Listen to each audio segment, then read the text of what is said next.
Good morning, everyone. Thank you for joining us today. Appreciate you making the time and for joining us for this fascinating panel.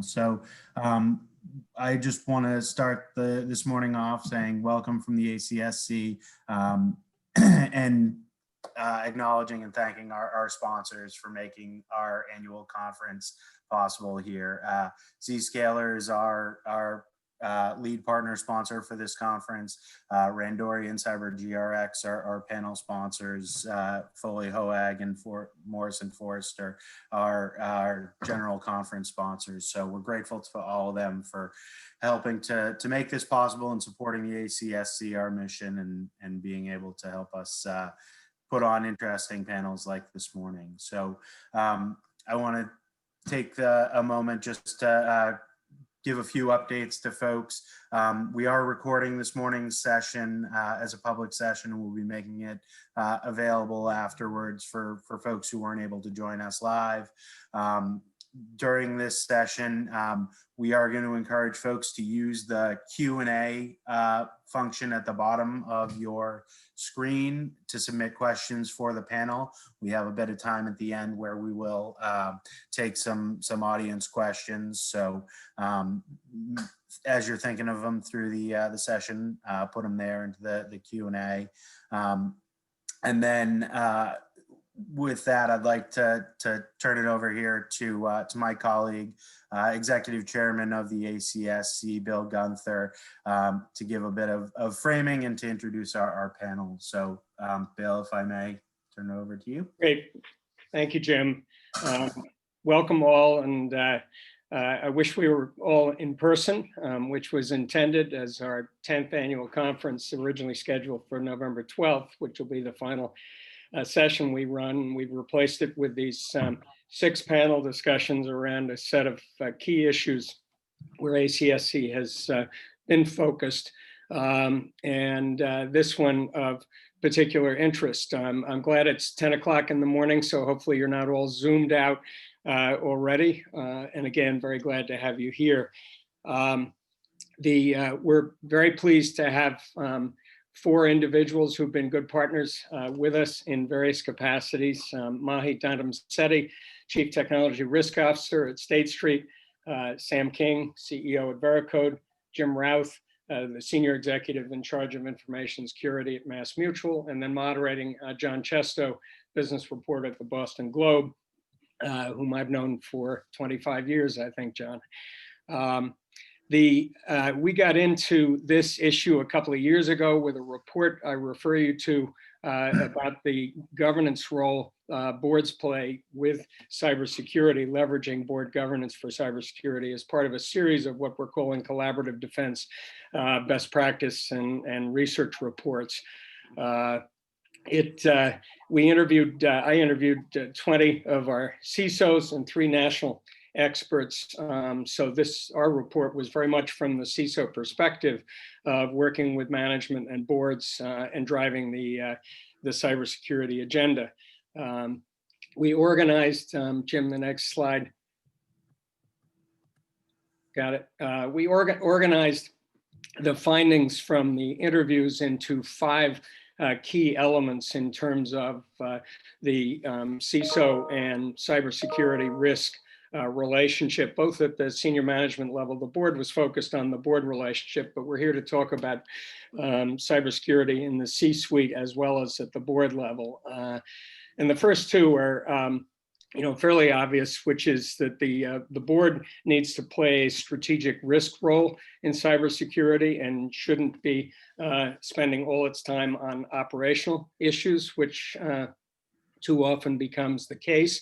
And as one of our interviewees, one of the CISOs said at the time, boards should be able to ask questions management hasn't thought of.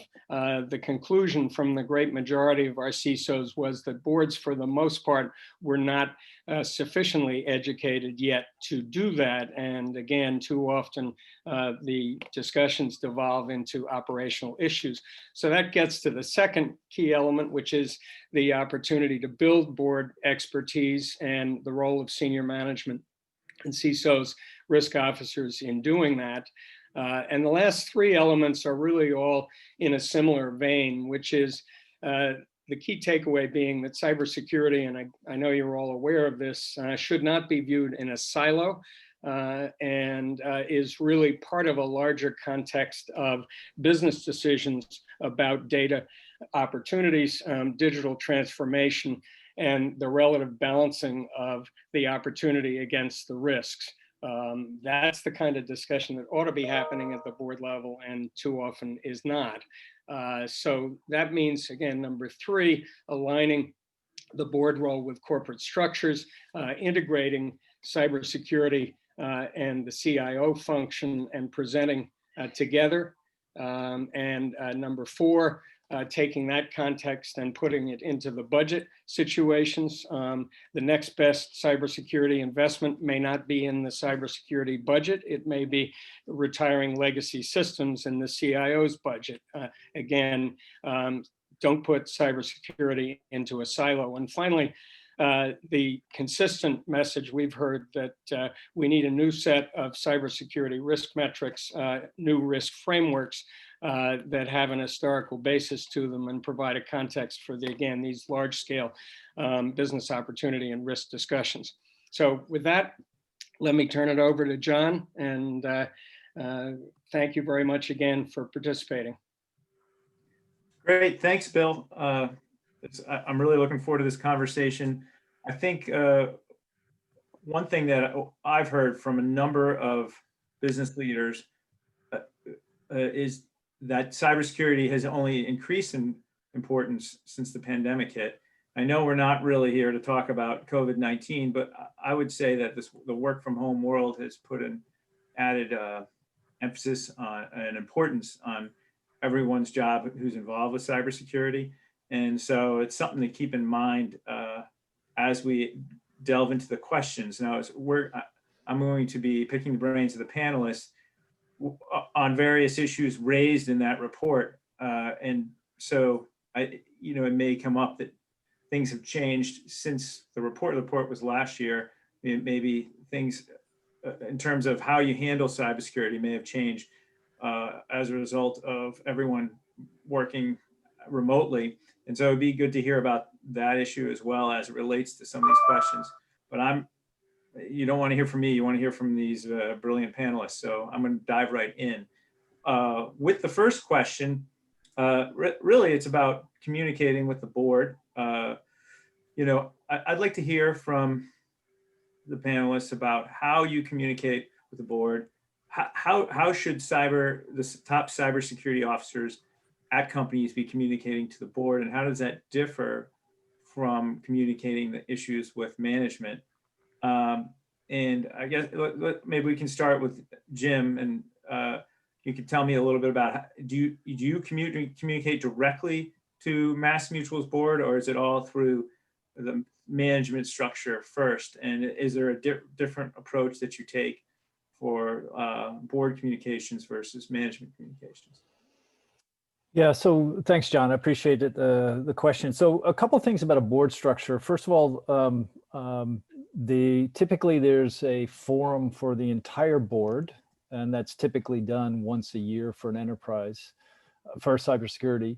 And then there's either an audit committee or a technology governance committee. And that's a subset, usually 4 or 5 board members that are on that committee.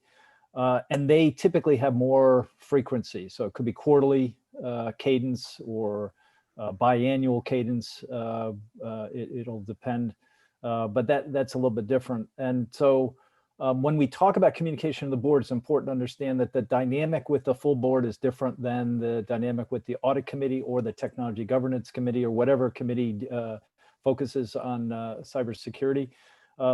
The next thing to recognize is, in my experience with every single board, there's always a DBG. What's a DBG? The DBG is a designated board geek. And that's the one board member that all the other board members turn to when the topic is a thorny technology related topic. And every board established this through their own dynamics. And so whoever the DBG is, and by the way, in my current board, I think there's 3. So there's actually 3 different DBGs, but they have an appetite for information and questions that is about 10x the appetite of the other board members. And so to try to deal with that appetite in the same forum is actually a recipe for failure in terms of meeting expectations. So typically you take the DBG or DBGs and you brief them on the material, usually somewhere around a 5-to-1 ratio. So if you're going to spend 5 minutes, then you want 25 minutes to go through that same material with the DBG. So you give them ample opportunity. I typically meet for an hour, hour and a half with the DBG, and I go over all the material that's intended for either the audit committee, the technology governance committee, or the full board.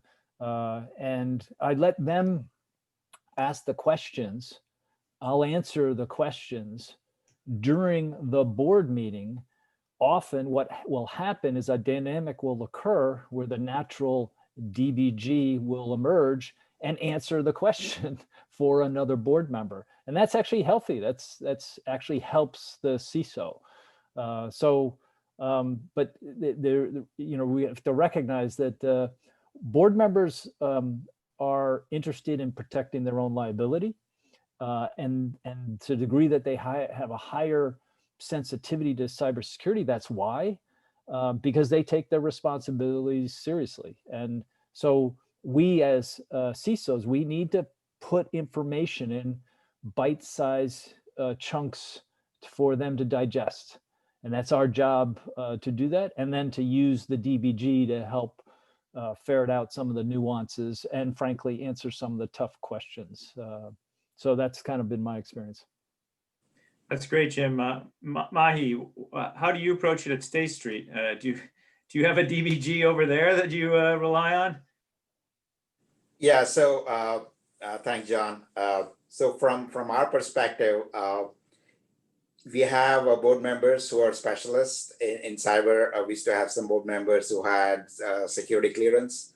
They were coming from the defense contractor background. So obviously that is something that is very close to them.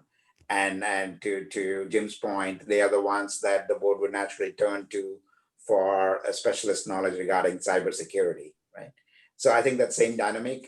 In our case, we have a board committee called Technology and Operations Committee, and that deals with the risk for both technology and operations. And we meet every 2 months, so the frequency is a lot more. But they are the ones that we talk to about security. And in terms of what information gets presented, I think that was the second part of your question. So in my view, oftentimes people view the same material that is being presented at local governance committees, and they take that same material to the board. And I think that's a mistake. Each committee, the board's primary purpose is oversight, and you have your management committees. Their primary purpose is governance, and then you have operational. So you need to make sure that the material you're presenting is fit for purpose for the audience, right? So especially if it's the board, you got to think about the material you're presenting. What, so what? You got to make sure it's in business terms, it's in risk terms. You're communicating the risk very clearly, as opposed to losing them in geek speak, as Jim says, right? So that's very important. And Sam, how do you approach it? Do you try to facilitate discussions between board members and committees and your cybersecurity experts, or are you sort of the conduit? How does it work at Veracode? Yeah, so what I would say is that I facilitate the conversation between our CISO and our security team and our board members. And even though we're a cybersecurity company, we also have our designated DBG on the board. And what I will say, though, is I have observed both in the reporting that I provide out to our board, but also as someone that serves on boards where management teams are reporting out to me as a member of the board on topics of cybersecurity, that just given the world that we're operating in and given the increased awareness around cybersecurity, even the non-DBG board members are starting to ask questions. Their questions may be more risk-oriented, they may be more liability-oriented, they may be not as technical and as operational, but I have found there to be a broadening of the interest level and the inquiry from not just the technical specialists on the board, but also other members of the board. So the way that we do the communication on our side is that we are meeting more frequently with the person on the board that is more technical, that has more of a cybersecurity expertise. And for me, it's important to make sure that I take that sort of fresh perspective, almost outside in perspective of that board member and blend it with the thinking and the approach that our team is coming up with, and making sure that a combination of those conversations put us in the best position that we can be in. They are different roles when you are talking about reporting to the board members, reporting to the committees on the board, and reporting to executive management, right? The board's role is governance, executive management's role is operational. So you do have to tailor your communication along those lines. Great. I'm wondering, you mentioned that, Sam, that you mentioned that you're seeing more board members have cybersecurity expertise. I think this came up with the report that there was some frustration among chief security officers that maybe there wasn't enough technical expertise on boards. You've got a lot of experience on boards. What's your take on that? Should there be more recruiting? Should that be part of the recruiting process, or do you think having the DBG there is, if you have a 1 or 2 DBGs, that's enough? So I'd say, first of all, I think there's more interest and desire to learn than necessarily expertise on boards. So having said that, expertise is increasing on boards. But look, we are working in an industry where there's a shortage of 4 million cybersecurity professionals. So we find it hard to hire talented people to work in our teams. And so, you can extrapolate from that. And it's not hard to imagine that it's difficult to also get everyone on your board to be educated on the topic of cybersecurity, nor do I think that is necessary, right? So when you think about the constitution of the board, if their role is governance and to objectively assess the performance of the management team, there are multiple vantage points through which they need to do that. And so everyone does not need to be an expert on everything. That's why you have an audit committee. That's why you have a technology or digital, risk committee. That's why you have a nom and gov committee. So I think it's okay for there to be some specialization on the board members that cover all aspects of what constitutes risk and ultimately what constitutes performance management for a company. I do think that we can do a better job of just increasing the baseline knowledge that all board members have around cybersecurity. What are the right questions to ask? Bill made a reference to the questions that the board asks on the topic of cybersecurity should be thought-provoking to the management team, something that helps them connect dots or think of things in a different way. So can we up-level the baseline knowledge of all of the board members so that those questions are coming from more than just the DBG? I think that is a good goal for us to have versus making every board member an expert on cybersecurity. I don't think that's a practical goal. Great. I want to hear from Mahi and Jim about that too. Maybe it's not a question of recruiting more board members with cybersecurity expertise. Maybe it's a question of better briefing board members or educating board members on that. What's your take, Mahi? Yeah, so I want to pick up where Sam left off. I think she brought up a good point that there's strength in numbers, there's strength in diversity. So I've noticed that, our technology and operations board has representatives from financial risk background, just not technology. They have representatives from leaders who have run large businesses. And sometimes some of the more thought-provoking questions come from that part of the board than the ones who are, very, technology savvy. I think the kind of questions the board should ask is the thing that comes to mind is what our Rumsfeld said, famous quote: "There are known knowns, known unknowns, and unknown unknowns." And oftentimes, what I see from the IT management, the CISO, is they're presenting information about what they know. Here's my waterfront of cyber, here's my patching stats, here's my maturity against NIST, here's how I'm improving my security posture for the firm. Oftentimes, what is not presented, and this is where the board can do a good job asking, which is about the known unknowns, is where do you don't have understanding of the risk because you don't have transparency. You don't know what the risk is, whether it's high or low, because you don't have eyes, you don't have visibility.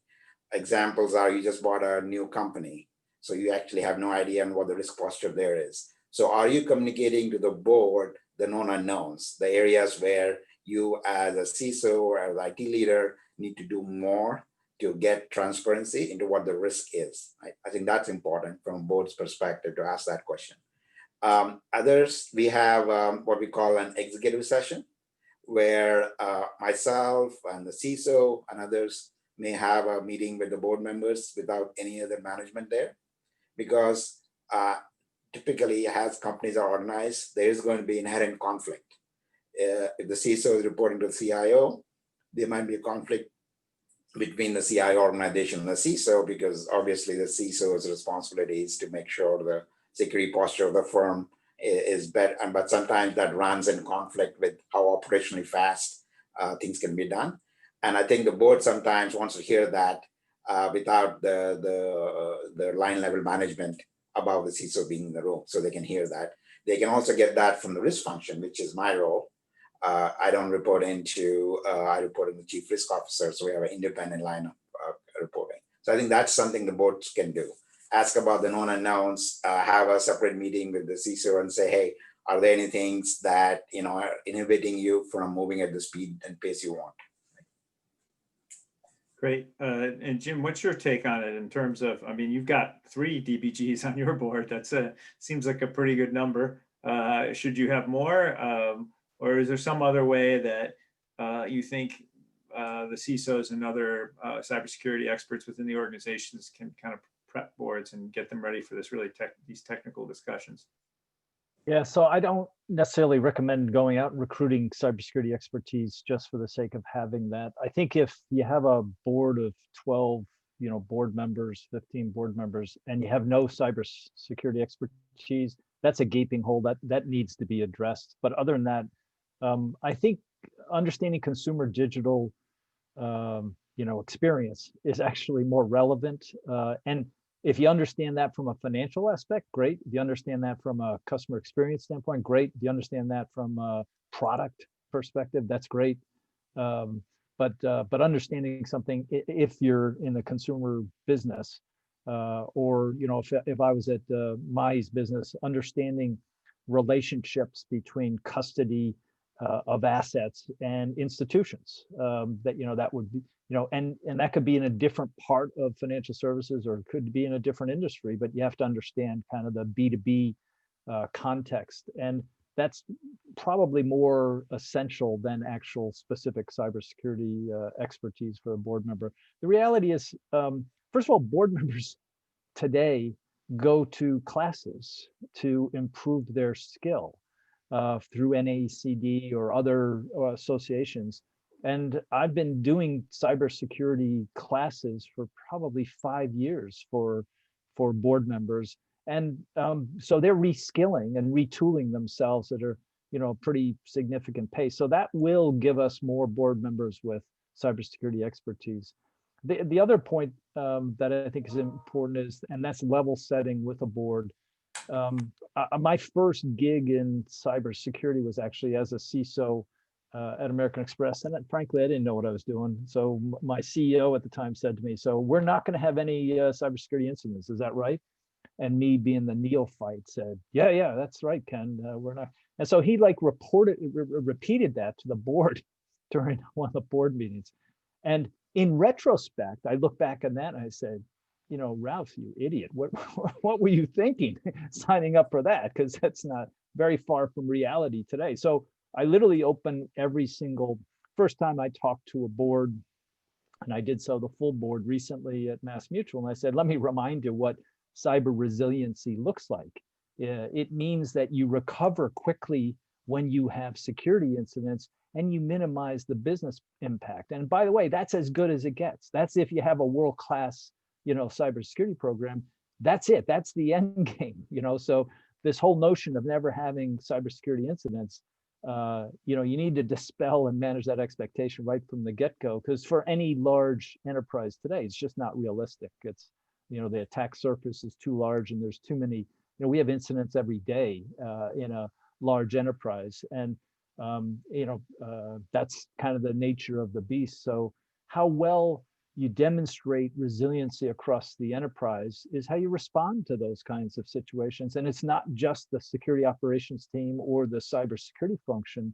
It's really how the entire executive leadership team responds to scenarios that they test through tabletops or other, simulations that they do.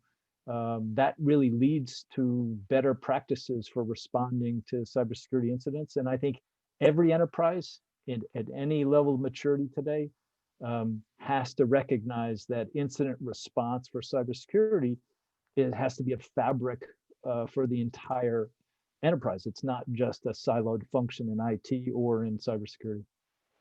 Jim, that's those are some great points. And it's a good segue to the other question I had. How do you incorporate or how should cybersecurity be incorporated with the broader organization? I imagine in some companies it's siloed a bit.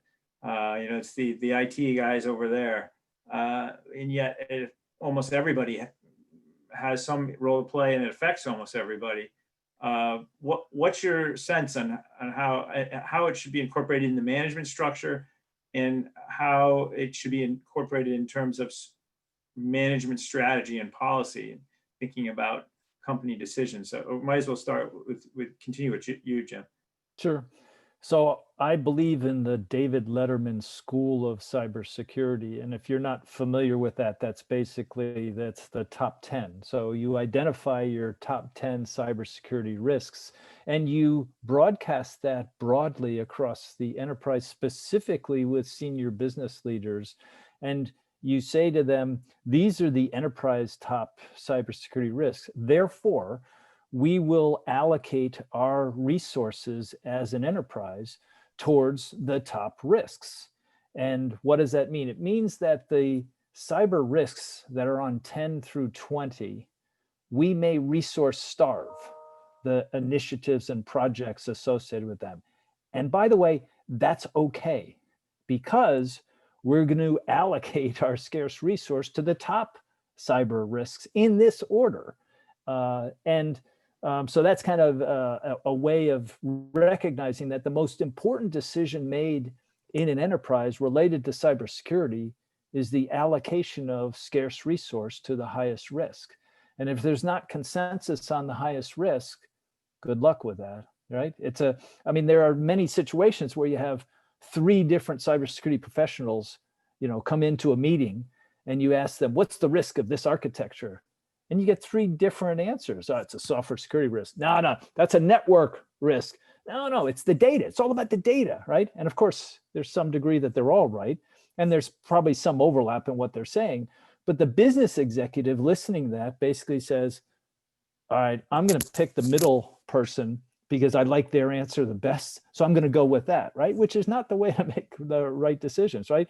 So getting consensus on what the top cyber risks are for the enterprise is actually one of the most important functions that the role of the CISO plays. Because if you can't do that, it's kind of hard to allocate resources by projects and by investment decisions and just by response and reaction if you don't know what the priorities are. So that's kind of a building block. And that's something that any business executive should be able to do.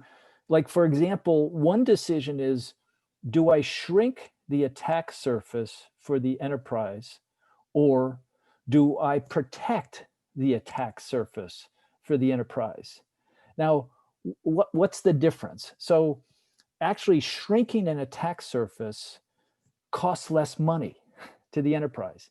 Now, the language and the terminology that I'm using right now can be consumable by any business executive. They don't need technology expertise. They don't need cybersecurity expertise to understand that we have a choice. Do we shrink the attack surface, or do we protect the attack surface? So what's an example? In the asset management business, customer data is prevalent, and customer data often will be ingested at the initial point of interaction, of electronic interaction, and then replicated hundreds of times throughout the enterprise. But it turns out that you don't need to store all of that information across the enterprise. So if you stop storing social security number and stop using it as a unique identifier, you're shrinking the attack surface. And so if you think in terms of shrinking the attack surface, that may be much more economical than deciding that I'm going to put the best security controls available every time we store that data throughout all of our systems. And all of a sudden, you're looking at millions of dollars of investment to change, encryption levels across the enterprise, and change privileged access management capabilities, and change multi-factor authentication for all these systems. And all of a sudden you add up and you say, well, geez, that's $100 million. If I just spend $5 million to shrink the attack surface, I don't have to spend, $100 million to protect the attack surface. That makes good economic sense. And any business executive is equipped to make those kinds of decisions. Great. Thanks, Jim. Mahi, do you go subscribe to the David Letterman philosophy in terms of prioritizing security risks? And how, if you could address that, that'd be great. And also, just how do you see cybersecurity being woven into the greater fabric of the corporate organization? Yeah, being a risk professional, yes, I absolutely agree with Jim, because it all starts with risk, right? So yeah, having a good understanding of what the risk is, and just like they say for real estate, it's all local. Cyber risk is local to the firm. It's unique to the unique profile that the firm has. The risk might be different from a healthcare firm to a financial firm. Even in the financial space, a retail bank might have a different risk profile than more of a custody bank like State Street is, right? So understanding the business is very important, because that drives your risk profile. But I also have a view that the more mature the IT organization is, the more it helps the cyber story, the more it helps the CISO. Because as you mature your IT processes and capabilities, that is a direct correlation to how mature your cybersecurity program is going to be. So I call it the three key dimensions of how to improve IT. So one of them is getting what I call digitization of cyber. And even though it says digitization of cyber, it's actually prejudiced by digitization of IT, right? So the more digital the processes are, the less manual they are, the better it is from a cybersecurity perspective, because then you can embed your controls into these streamlined processes, as opposed to having these handoffs between multiple groups where things fall through the cracks, right? So digital processes, less manual, is very important. The second key aspect of cyber is to operate at what I call machine speed, as opposed to human speed. I mean, lots of examples of cyber attacks, MERS comes to mind, where the whole infrastructure was down to bare metal in order of minutes. Right, 15 to 20 minutes, the whole AD infrastructure was compromised at one of the attacks, right? So you can't operate at human speed when the bad guys are acting at that speed, right? So it's important to make sure that you have digitalization, so you can isolate, you can contain, and be able to address that. And lastly, and this is where data science becomes a big issue, and it's critical. That I've seen a lot of firms and a lot of programs talk about, well, my security posture is good because I haven't had incidents or I haven't had issues, right? So absence of evidence is not evidence of absence. And that's a very important point, right? Just because I don't have any evidence doesn't mean that, bad things are not happening. Maybe you're not looking hard enough, right? So it's very important that, so how do you get more evidence of absence? You got to increase your attack surface. You got to look at your data surface, look at all the big data. You got to use big data, machine learning to consume all the data sources, which again is tied to digitization. And then you're able to have a very good transparency around your environment. And then you can leverage that to find bad things happening, right? So the three things, right? Absence of evidence is not evidence of absence, digitization, and then making sure you're operating at machine speed. All of this requires IT's participation. The CISO and the cyber team can't do it on their own. So it's a collaboration across the firm between IT and information security to get this done. And what Mahi just suggested applies to every enterprise except election voting. Their paper's better, but that's the only exception. There you go. Right? I have to say, I was a little surprised to hear that as someone who's a layperson in the world of cybersecurity. I've always sort of had the mistaken impression that the more digital things go, the more in jeopardy they are, more at risk. But that's not necessarily the case. Sometimes the analog is a more risk of a cyber attack because you can't put appropriate digital protections. Is that what you're saying, Mahi? Yeah. So this because by nature our organizations and the firms are getting more and more complex, very interdependent. We have third parties that we depend on, fourth parties, we have clients. So it becomes very, very difficult for us to get a full view of our environment. Transparency is very important because you can't protect what you don't know you have, right? So how do you know all the stuff you have? That's where digitization comes in. Otherwise, it becomes very difficult for you to have a good understanding of your environment, the processes, and then that's where you have, gaps in your understanding of the environment, right? So digitization helps, and then you can start putting your controls around those processes. Great, Sam. I'm dying to hear from you about this as someone who is a chief executive who has to think about the whole organization, and obviously you run a cybersecurity company, so you're attuned to just from hearing from your clients and from what you do. How do you ensure that cybersecurity is I assume that you don't want it to be completely siloed, but it's somehow brought into the fold, and how do you kind of integrate the cybersecurity decisions into the broader management decisions of the company? Yeah, so I think I'm going to up-level the David Letterman top 10 cybersecurity risk theme that Jim started, which I like. It's a good one. Honestly, you can apply that to top 10 of business strategy as well, right? So I think what's important is, first of all, when you're looking at the top 10 of your business strategy as a company, regardless of whether you're a cybersecurity company like Veracode or you are a financial services company or whatever industry you're in, cybersecurity has to be in that top 10, right? If it is not in that top 10, a lot of the automation that we're talking about, a lot of the technology deployment that we're talking about, use of machine learning and AI, et cetera, those will be technology explorations, technology experiments, not something that'll get woven into the fabric of the organization. So I think it does start at the top of the organization. And when the organization is creating their top 10 things that they're going to care about, cybersecurity has to be on that list. So I think that's the first point I'd make. I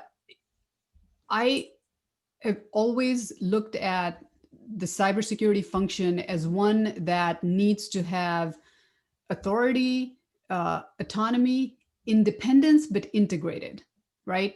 So you want that function to have independence because you want those resources to be able to look at other decisions, other areas that are not directly reporting into them, that they're not directly reporting into, and be able to provide an objective assessment of what the risks are from a cyber perspective of making a particular strategy choice, particular decision, particular technology deployment, and so forth. Yet they have to be integrated, because if they're operating as a silo somewhere else, then it sort of becomes we have to get this cleared by security, or, we're super excited about this project, but like once we go to the security person, there's going to be all of these different things that we have to be concerned about, and will we be able to get it done or not, right? So being integrated into the earlier stages of these other functions where strategies are being considered, technology choices are being considered, architectures are being conceived of and designed, right? Being involved at that stage in an integrated fashion is really important, because then you don't have this interrupt-driven input from security that kind of makes the business feel like they're holding back, right? You are starting out your thinking, your exploration, your ideation with security right there with you. So it's part and parcel of your process moving forward. That's great. I do see that we've got a lot of questions, so I'm going to just check in with Jim to see, Jim, you've got any questions that you want to surface for the panel from the audience? Sure. I think the first one that we have here from George Earhorn, I know I've heard Jim speak compellingly about this before, but just the connection of the cybersecurity function to business functions, being able to communicate in KPIs, and being able to relate the cyber function to what the line of business is trying to achieve, and understanding and relating it to the risks that they're identifying. If I could just ask you to extrapolate on this one, that'd be great. Yeah, sure. So the cybersecurity goals and objectives have to be aligned and tied to the strategy, business strategy. And that's the CISO's responsibility. And Mahi, said it best. There's not a one-size-fits-all model. There's this view that there's one set of standard security practices that need to be applied equally across every single enterprise.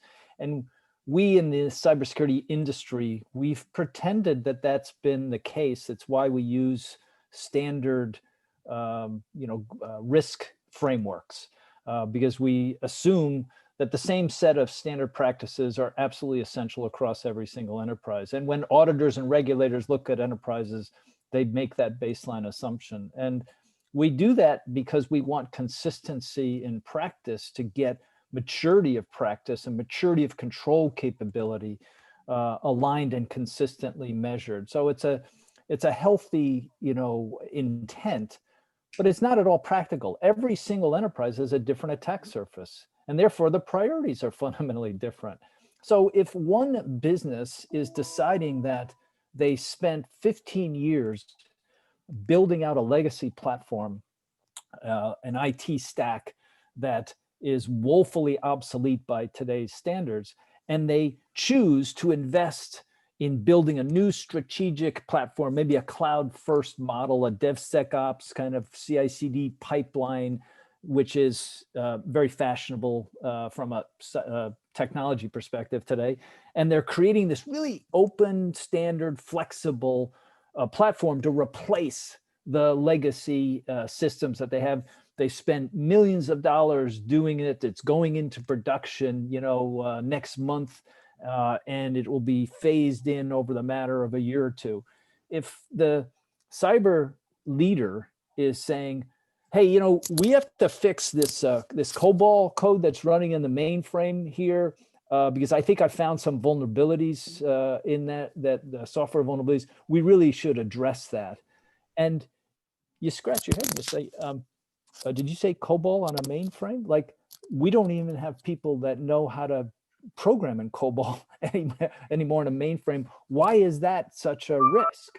Oh, well, it's our core data. And, if somebody got access into our mainframe environment and exfiltrated that data, that could compromise our business. And you say to yourself, okay, well, when was the last time that type of incident happened to any enterprise? And the answer is, I don't know of a case. I've been in cybersecurity 20 years. I've never heard of a situation like that. And so the likelihood and the probability is relatively low, but the investment strategy makes no sense. I'd rather invest cybersecurity control capability in the strategic platform, because in a month or so, that's what we're transitioning to. And so that's really where the investment needs to be. Now that's a business strategy, business commitment that was made. The CISO has to understand what the enterprise goals and objectives are from a business standpoint, and factor cybersecurity objectives into that, into the fabric. There has to be alignment between those two things. And if there's not, that's bad utilization of resource or bad use of assets, and the CISO should be culpable. Thank you. Jim, there was a good question from Jack Wilson. Yep. Could I ask Jack Wilson? Jack, I can give you permission if you'd like to speak to it right here. 1 second. There we go. Jack, you should be able to speak now. I'll unmute myself. There you go. I was just, as I was listening to this, and I really appreciate it, terrific, presentation and all, and you did talk a lot about the transparency and so on and so forth. With some trepidation, I was thinking back to some of my own experiences where I was sitting on a board as the DBG, and kind of listening to what was being told to me, and really worrying that they were providing reassurance in a situation that was a little more risky than perhaps was being revealed to us. And then I have to confess that in one occasion, it turned out that my fears were accurate. So I guess the question I wanted to ask is to shift the focus now to a board member. So here I am, a board member sitting on a board. What's the best way for that board member to approach that when they have that fear that not full transparency is not occurring, but you also don't want to be a disruptive force on the board? Any advice? Yeah, Jack, I actually have some advice for you, and your sensitivity, being a DBG, is really insightful and helpful here. So thank you for asking the question. It's a great question. And in the report, we talked about what are the questions a board member should ask. And there are some questions that can get at this uncertainty, and maybe it's a fear of getting snowed by the CISO potentially, that everything's hunky dory, everything's good, and that kind of thing. So the first thing is, and this is, you can factor this in terms of what your taste and etiquette is. But if you ask, well, I understand what your cybersecurity capabilities are really good at. What do you guys stink at? The reason I say that is every cybersecurity program everywhere stinks at something. Like they just do a poor job of something, and every IT organization does as well. That's just the way it is. That's not comparing one enterprise to another. Every enterprise has something that they stink at. They're just not very good at. It could be patching, it could be IT hygiene, it could be configuring systems consistently in high quality ways. So every enterprise, like it could be like, ask them, how's your asset inventory? That's I've never been in a company that had that people said, yeah, our asset inventory is right up to date and perfectly accurate and has high integrity. Like I've never been in an enterprise that said that. So there's always things that don't particularly go well, and if the CISO's not sharing that in context, then probing questions around like, what do you guys do that you're not doing well is a good question to ask. I think one of the best questions to ask is to say, as the CISO, if you had $10 million to spend on cybersecurity above and beyond anything you have in your budget or your investment spend, what would you spend it on? So that's another good question. I heard a question that somebody asked a CISO 2 weeks ago. A board member asked a CISO, I understand the things you're concerned about, but tell me, what's the one thing that you'd really be embarrassed if it occurred? Like what cyber vulnerability, if it occurred, what would embarrass you? And when I heard that question, my first response to the CISO, well, that's a silly question. The more I thought about it, the more I thought, geez, I would answer that question differently. Like I would tell you what the top 10 risks are. And I tell you that the likelihood and probability of us being exposed to ransomware attack, I'll just pick out one that's growing in escalation, especially for middle to smaller size organizations, largely because the insurance companies offer cyber insurance protection today are paying ransoms. So it's kind of adding fuel to the fire there. So this is a growing threat. So as you know, as that threat, I'd say, yeah, that if I got hit with that, I wouldn't be embarrassed because the probability is actually increasing, right? But there may be something like if I was running, you know, a core business process that could sink the company if it ever got exposed to you know, to the public in terms of the data exfiltration, and that got breached because it was running on a Windows, you know, 2003 server. You know, that would be something that I'd be embarrassed by. So it turns out that I might answer that question a little bit differently. And you as the DBG may actually get some insight by asking that probing question where, you know, the rest of the material in the board presentation is designed to make you feel like, you know, they have everything on the ball. So, Jack, I'll jump in here because I feel the push and pull that you are describing, because when, as CEO, I'm presenting to my board, I feel the responsibility to look like we've got everything under control, we've got a strategy, we know what's working, we know what's not working, and give comfort, right?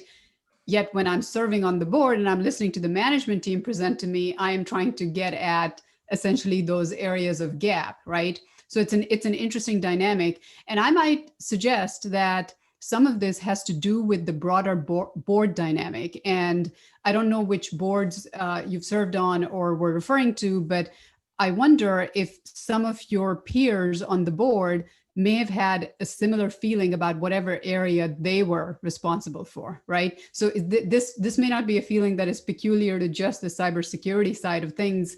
It can also relate to the broader board dynamic, and are the conversations on other topics also being held in a transparent way or not, because that creates the underlying culture of the board, that creates the underlying fabric through which the management team and the board is communicating. So I think that's something to pay attention to, because you might be absorbing something that's a larger issue there. Then the next thing that I would say is, this is where the structure that we were talking about earlier, I think, can be helpful, meaning some of these conversations which are getting at, hey, let's have a transparent conversation about what's working, what you're embarrassed about or could be embarrassed by. It's great to have those in the smaller subcommittees, right? Because that can be more of a working environment, that can be more of a working session, so that by the time that conversation is happening with the full board, you can be supportive of the management team in laying out that the management team has awareness on all the things that they know they have their arms around and the things that they believe they don't, but here's the process they're following to get at that. So then you become a partner with the management team, and that helps the management team open up more, especially in those subcommittee forums. So thank you very much.